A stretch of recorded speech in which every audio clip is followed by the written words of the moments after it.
बनने के बाद रहने के बाद घर किसी का तोड़ा जाए, ये हमारे मैनुअल में नहीं है।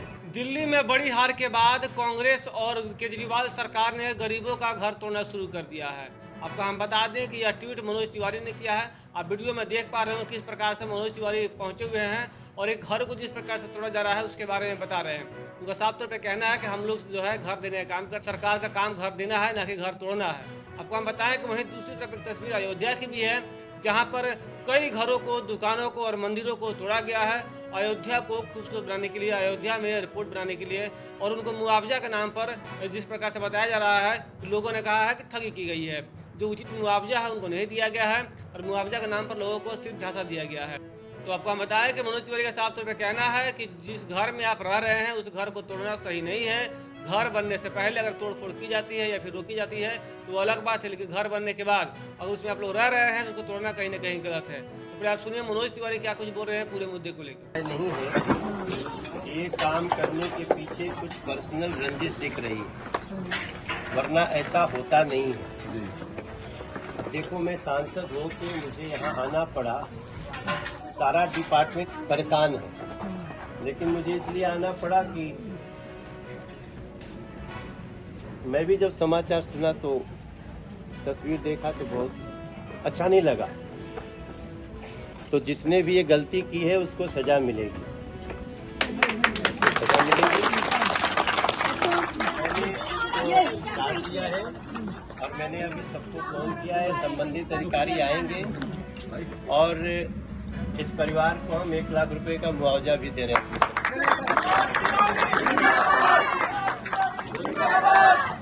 यहाँ के पूरे इस क्षेत्र के एसीपी हैं, मैं उनका धन्यवाद करता हूँ। इस अवसर पे वो हमारे कहने पे आए। तो जो आप सबको तकलीफ हुई है, जो घर वाले हैं, जांच के बाद जिससे जिसकी भूमिका होगी हम किसी को भी बख्शेंगे नहीं। जो भी दोषी होगा। मेरा आप सबसे एक और निवेदन है कि यहाँ के भी पता चला कि कोई नोटिस आई, ये आई, तब किसी ने कुछ बताया नहीं। हम लोग आपके सेवा में हैं। मैं खुद उनको नरेंद्र मोदी के साथ किया। लेकिन जिन लोगों ने भी ये तो सबसे बड़ा मैं देख रहा हूँ, इस घर को गिराने में बाकी घर गिर जाते। लेकिन ये तो बड़ा अजीब है ना कि घर बन गया, कोई रहने लगा। 4 महीने से रह रहे थे बच्चे से। ठीक है भाई, किसी का घर बन रहा है, नियमानुसार नहीं बन रहा है, उस समय उसको बोला जाए। हम नहीं आएंगे। पूरी सभापुर बस गई, पूरी सोनिया विहार बस गई, हमको तो कहीं नहीं जाना पड़ा। तो कौशलपुरी है ये। तो मैं आप भी जरा देख लेना कि बनने के बाद, रहने के बाद घर किसी का तोड़ा जाए, ये हमारे मैनुअल में नहीं है। आप लोग शांति रखना, ठीक है? आप मोहल्ले के सभी लोग आप शांति रखना। लेकिन जो गलती किया उसको सजा मिले। तो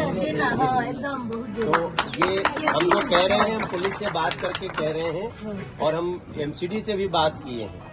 वो जो जेई जिसने ऐसा निर्णय लिया, अभी उसका ट्रांसफर कर दिया गया है, लेकिन हम उनको सस्पेंड होना चाहिए। इतनी बात कह के आप जिसका घर है माता जी आप जाओ, और बाकी हम 1-2 दिन में और बुलाएंगे आपको, फिर काम करते हैं, ठीक है? बाकी आप सभी लोगों को जब भी ऐसी कोई तकलीफ आए समय रहते बताओ। हमारा उद्देश्य, हम तो बिना बेघर को घर दे रहे हैं। हम इसका घर बने, उसका घर टूटे, हमको बहुत दर्द हुआ। तो आपने सुना मनोज तिवारी को किस प्रकार से बता रहे हैं कि जो वहाँ का वर्तमान जेई थे उनका ट्रांसफर कर दिया, लेकिन हम उनको सस्पेंड भी करेंगे और उचित कार्रवाई करने की बात कर रहे हैं। उनका साफ तौर पे कहना है जब भी कोई समस्या होगी तो आप लोग हमें जरूर बताएं, हम लोग आपकी सेवा के लिए हैं। जिस प्रकार से आपके साथ यह दुर्व्यवहार किया गया है इसकी हम कड़ी निंदा करते हैं और आप लोगों के साथ जो भी हुआ है उस पर हम लोग उचित कार्रवाई करने की कोशिश करेंगे। लेकिन जिस प्रकार से अयोध्या में भी घरों को तोड़ा गया, अयोध्या में जो मुआवजा दिया गया जिससे लोग संतुष्ट नहीं है, उनका साफ तौर पे कहना है कि हमारे दुकानों को तोड़ा गया, हमारे घरों को तोड़ा गया और उचित मुआवजा नहीं दिया गया है। लेकिन मनोज तिवारी का जो कानून है वो बता रहे हैं कि हमारे हिसाब से घरों को नहीं तोड़ा जाना चाहिए। सरकार का काम जो है वो घर बनाना होता है, ना कि तोड़ना होता है। बनने से पहले हम लोग रोक टोक कर सकते हैं, लेकिन बनने के बाद हम लोग रोक टोक उसमें नहीं कर सकते हैं। लेकिन आपको हम बता दें, इसी के विपरीत अयोध्या में तोड़फोड़ भी की गई, मुआवजा भी दिया गया है और घर के बदले घर भी दिया गया है। लेकिन उन सभी चीज़ों से वहाँ की जो जनता है वो संतुष्ट नहीं है। घर के नाम पर जो डब्बा दिया गया है उसको लेकर लोगों में निराशा है। आपको बता दें, जिस कारण से अयोध्या में बड़ी हार का भी सामना बीजेपी को करना पड़ा है। दीक्षांत एडुटेक लाया है दीक्षांत ई लर्निंग ऐप। बने दीक्षांत का चैनल पार्टनर और अर्न करें लाखों रुपए प्रति महीने। चैनल पार्टनर बनने के लिए विजिट करें www.dikshans.com। हमारे YouTube चैनल को सब्सक्राइब और Facebook पेज को लाइक करना ना भूलें। धन्यवाद।